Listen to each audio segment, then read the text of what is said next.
Hello parents, it's Nikki again. I'd like to welcome you to the second video in our series about how we can use executive function to help make distance learning successful. In the last video, we looked at simple ways to tap into the school mindset so that we can all leverage that magical operating system our kids' brains use when they are physically on campus.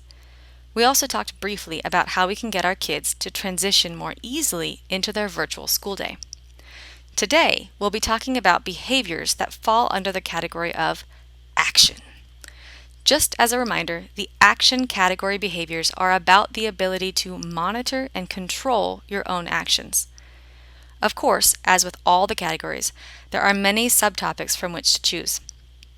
Since distance learning is going to require a lot of independent work from our kiddos, we're going to focus on empowering our children to take independent action in school-related matters. A crucial step in getting our kids to be more independent and self-governing is setting up and practicing routines. Routines will not only help your kid know how to do what they need to do, but can also help your kid decide what to do if they don't know what they should do. As mentioned in the last video, having a routine can also make kids more likely to initiate tasks they are hesitant to do. Basically, routines are awesome tools. Now, your day is probably already full of logistical routines. A routine for getting ready for school, a routine for logging into Zoom meetings, a routine for break, a routine for dinner. However, we can also use routines for more heady things, like teaching our kids what to do when they don't remember what they're supposed to do, or a routine for what to do when they're having trouble with schoolwork or technology. Now, if you're like me and inherently hate the idea of structure and routines, it might help to realize that even an unroutine is still a routine. Our kids' brains are constantly creating new connections and routines for everything, whether we call it a routine or not. Hello, meltdown in the candy aisle. Yeah, that's a routine.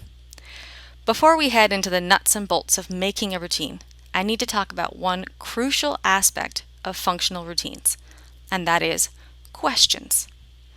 Functional routines will walk us through a series of questions and decisions. Take a moment and think about how you get ready for your day. I bet a lot of your routines are based on questions. When you're getting ready to leave the house, you probably mentally say, do I have my wallet and keys? Check. What am I doing today? What do I need in order to be successful in that?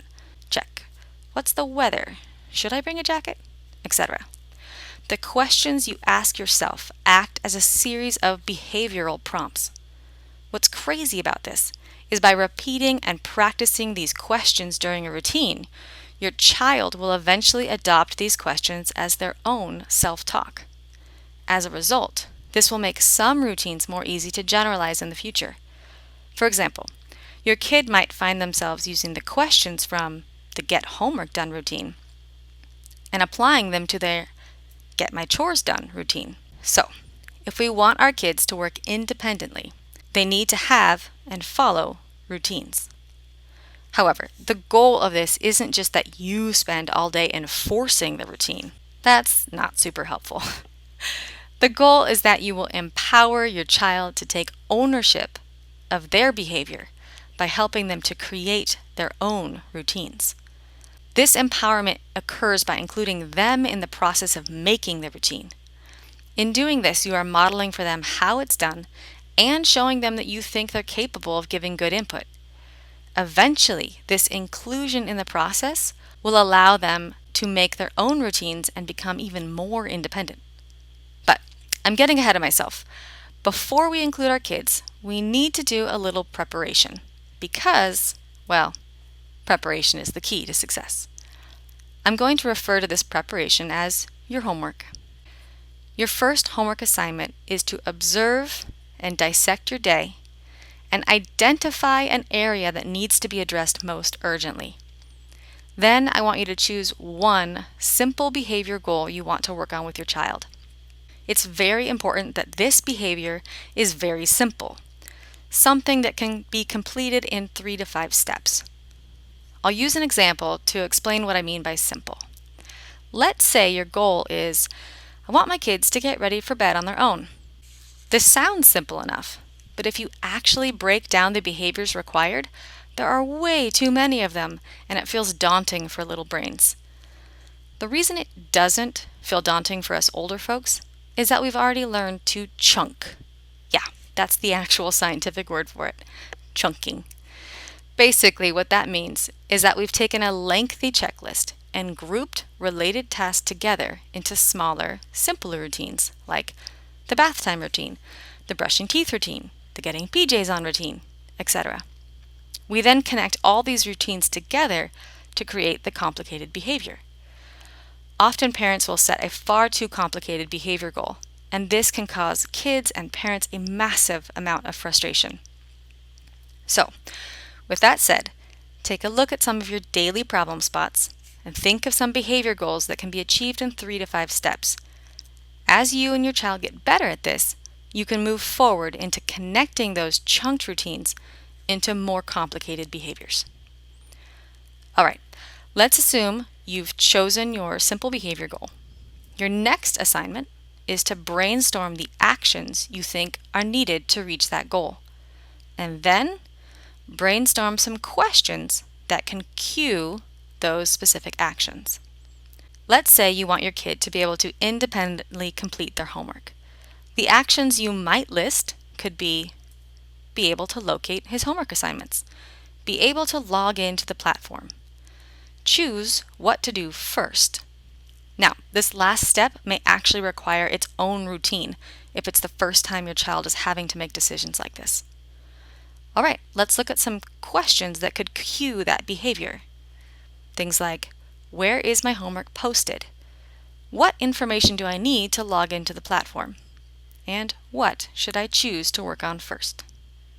Okay, now that you've picked a specific behavior goal and done a little prep work, it's time to sit down and start creating routines with your kid. At this point, it's really important to make sure we are listening to our children throughout this process. This is not us telling them the routine. This is us using the prep work we did to guide them in the process of building their own routine. The first step in this process is to empower your kid. Let your kid drive. Share your goal with them and ask them how they would complete the task. You may ask them what they find particularly challenging about the task, as it's likely to be different than it is for you.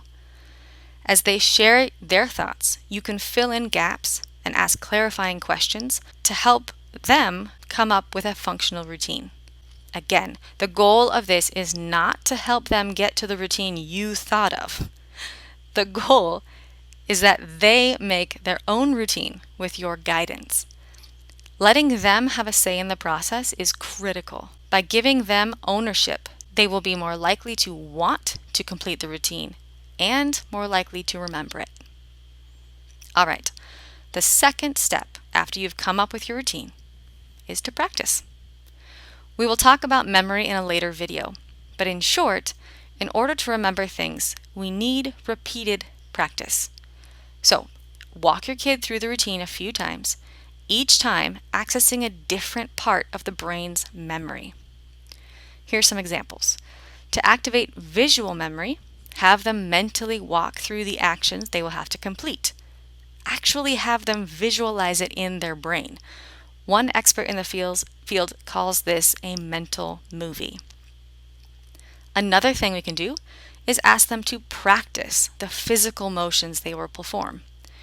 This will cause muscle memory to be activated and help the kid remember the routine.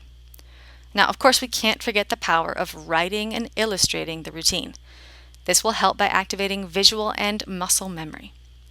And at any point in the process, you can also have them speak the routine to you as well. This uses both verbal and auditory and even some muscle memory centers. Now, these are just suggestions. There are many ways to memorize, so feel free to get creative. You may have to repeat this process a few times on different days until the routine starts to become habit. If you have particularly important routines, or if your child is really struggling, feel free to have a written or illustrated checklist to help her. Again, try to focus on prompting your child with the questions, not the behaviors. All right, step 3 is to reflect. This is a really important step, and undoubtedly your child's first pass won't work perfectly. There are things that you or your kid will want to change. After a few tries, have a conversation with your kid about how things are working out. Again, try to lead them with questions that allow them to do the reflecting. Are you reaching your goal? What's working well? Where are you getting stuck?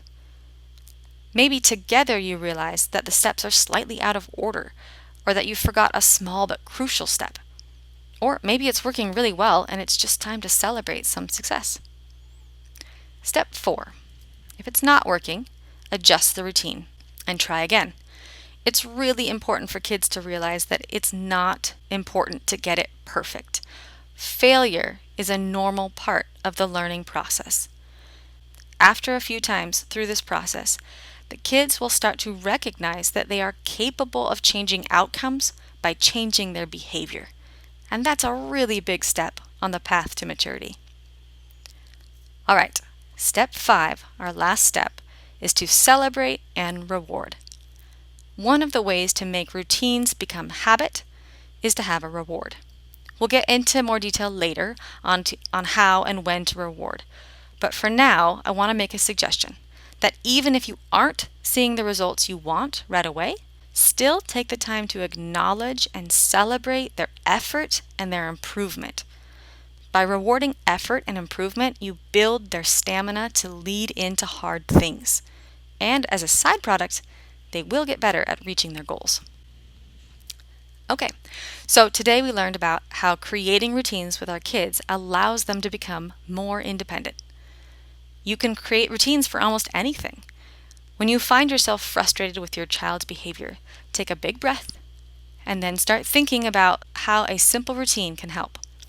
Just remember to keep the routine small.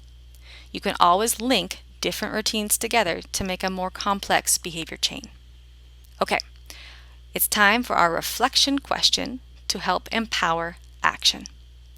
Find a quiet moment in your kid's day and ask them to share something they did independently today that they have needed help with in the past.